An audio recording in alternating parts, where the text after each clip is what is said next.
കുഞ്ഞിനു വേണ്ടി സഹിച്ചാണ് ആ അമ്മ ജീവിച്ചത് എന്ന് ആ കുട്ടിയുടെ അച്ഛൻ പറയുന്നുണ്ട്. സഹിച്ച് ജീവിച്ച് ഇപ്പോൾ ആർക്ക് പോയി? ആ കുഞ്ഞിന് തന്നെയാണ് ഏറ്റവും വലിയ നഷ്ടം. സ്വന്തം അമ്മയെ നഷ്ടമായിരിക്കുന്നു. രാജ്കുമാറും ജമാലും തുടരുന്നുണ്ട്. രാജ്കുമാർ, അദ്ദേഹം പറയുന്നത് മകളുടെ മരണത്തിൽ ദുരൂഹതയുണ്ട് എന്നാണ്. മരുമകൻ സ്ഥിരമായി അവരെ മർദ്ദിക്കാറുണ്ടായിരുന്നു എന്നാണ് ആ കുട്ടിയുടെ അച്ഛൻ പറയുന്നത്.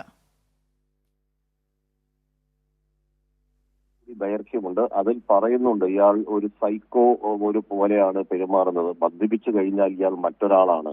പിന്നീട് അവിടെ സംഭവിക്കുന്നതെല്ലാം കൊടിയ പീഡനവും മാനസികമായി ശാരീരികമായ പീഡനം. പക്ഷേ ഇയാൾ അത് കഴിഞ്ഞാൽ ഈ മദ്യലഹരിയിൽ നിന്ന് മാറിക്കഴിഞ്ഞാൽ പിന്നീട് ഇയാൾ സംഭവിച്ചതിനെ ഓർത്ത് വിലപിക്കും. അതോടുകൂടി മഞ്ഞുരുകുന്ന അവസ്ഥയിലെത്തുകയും മകൾ പിന്നീട് അയാളോട് പൊറുക്കുകയും ചെയ്യും. ഇതാണ് നടന്നിരുന്നത്. ഇതിൽ ഏറ്റവും വലിയ പുതിയൊരു വിവരമെന്ന് പറയുന്നത് ഈ അതുല്യ മരിച്ച ദിവസം അതുല്യയുടെ പിറന്നാൾ ആയിരുന്നു. ഈ അതുല്യയുടെ സഹോദരിയുടെ വീട്ടിൽ വെച്ച് പിറന്നാൾ ആഘോഷിച്ചു. ഇത് ഈ ഭർത്താവ് അറിഞ്ഞിരുന്ന പോലുമില്ല, പറഞ്ഞിരുന്നുമില്ല. അതില് ഏറ്റവും നമ്മളിപ്പോ ഈ കാണിക്കുന്ന ഈ ചിത്രം അതുല്യയുടെ FB പോസ്റ്റിൽ പോസ്റ്റ് ചെയ്ത ചിത്രമാണ്. മൈ ബർത്ത്ഡേ എന്ന് പറഞ്ഞിട്ട് ഇട്ട ചിത്രമാണ് നമ്മളിപ്പോ ഈ സ്ക്രീനിൽ കണ്ടുകൊണ്ടിരിക്കുന്നത്. ഇത് ഏറ്റവും ഒടുവിൽ ഇട്ടതാണ്. മറ്റെന്തെങ്കിലും സ്റ്റാറ്റസ് എന്തെങ്കിലും ഇട്ടാൽ അതിന്റെ പേരിൽ പീഡനം. മാത്രമല്ല ഇയാൾ ഒരു സംശയരോഗി എന്നാണ് അച്ഛൻ പറയുന്നത്. ഇവര് ഈ വീട്ടിൽ ഈ സഹോദരിക്ക് ഈ ബർത്ത്ഡേ ആഘോഷം കഴിഞ്ഞ് ഏതാണ്ട് 1 കിലോമീറ്റർ അകലെ മാത്രമാണ് സഹോദരി മറ്റൊരു ഫ്ളാറ്റിൽ ഷാർജയിൽ താമസിക്കുന്നത്.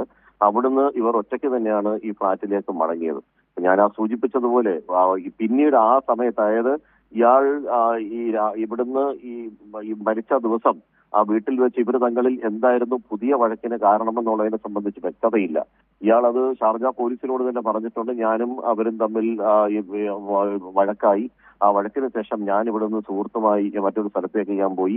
മടങ്ങി വന്നപ്പോഴാണ് എന്റെ ഭാര്യയെ ഇങ്ങനെ മരിച്ച നിലയിൽ കണ്ടുവെന്നാണ് ഇയാൾ നൽകിയിരിക്കുന്ന മൊഴി. ഇത് നാട്ടിലും അങ്ങനെയാണ് ലഭിച്ചിരിക്കുന്ന കാര്യം.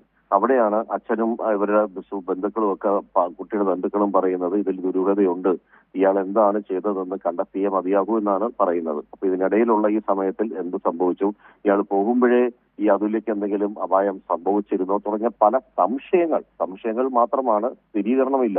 അത് ആത്മഹത്യയാണോ അതോ മറ്റെന്തെങ്കിലും ആണോ, വീട്ടുകാർ സംശയിക്കുന്ന പോലെ എന്തെങ്കിലും ദുരൂഹതയുണ്ടോ തുടങ്ങിയ കാര്യങ്ങളെല്ലാം ഈ ഷാർജ പോലീസിന്റെ അന്വേഷണത്തിൽ മാത്രമേ വ്യക്തമാകൂ. എന്തായാലും ഇപ്പോ ചവറ തെക്കുംഭാഗം പോലീസ് അമ്മയുടെ വിശദമായ മൊഴി രേഖപ്പെടുത്തിയിട്ടുണ്ട്. ആ മൊഴിയുടെ അടിസ്ഥാനത്തിൽ അവർ കേസ് ഫയൽ ചെയ്യും. കൊല്ലം ശാസ്താംകോട്ട സ്വദേശിയാണ് ഈ സതീശൻ.